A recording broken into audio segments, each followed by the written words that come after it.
I believe that you have to get to a point where you know yourself so well that when something ambiguous or some major setback happens, like your manager comes in and goes, "You're only 40% the goal and you only have another week. What are you going to do about it?"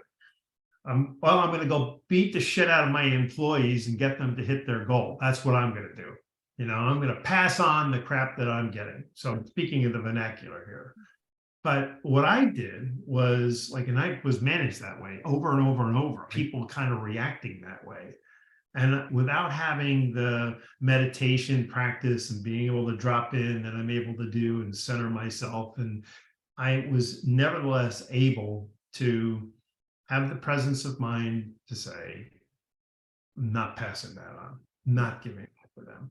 So we reoriented and said, hey, we're only 40% of goal. We only have a week. What can we do? And now you get everybody together and they're like, we could do this, and we could do this, and we could do this. And that's a more empowering way of achieving the goal than going out there and telling them they're all going to be fired if they don't get it, right? So they also then heard from their peers that their manager was getting the same message, and that their manager was passing it on and putting fear and intimidation. So suddenly they're like, he's not doing that. Mark doesn't pass that on to us. So what happened is that people felt even better knowing that they could have been on another team where that fear and intimidation was being used readily, right? But also what ended up happening was I built a reputation that anybody who was really, really great always wanted to come work for me. So, and I had my peers, they were like, how do you end up with all these people? Like I stole from them or something. They couldn't understand that they were playing a role in this. It's like, well, why do they? And there were times where their stars wanted to come work for me and did. And they were upset about it. And they were, are you recruiting them? Are you, what are you doing? I'm like, no, I'm just being me. I'm just like, this is what they're coming for. They're coming to work for somebody who makes them feel things that you're not feeling. I never said that to them, but that was the answer.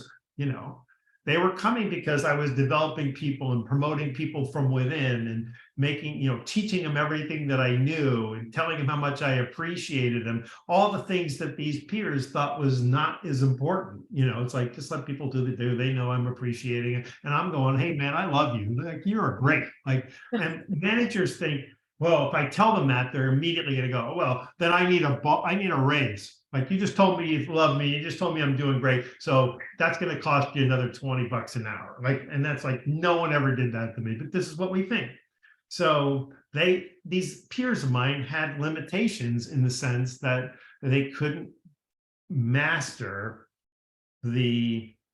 themselves, but also fundamentally understand that how you impact people isn't coming from here.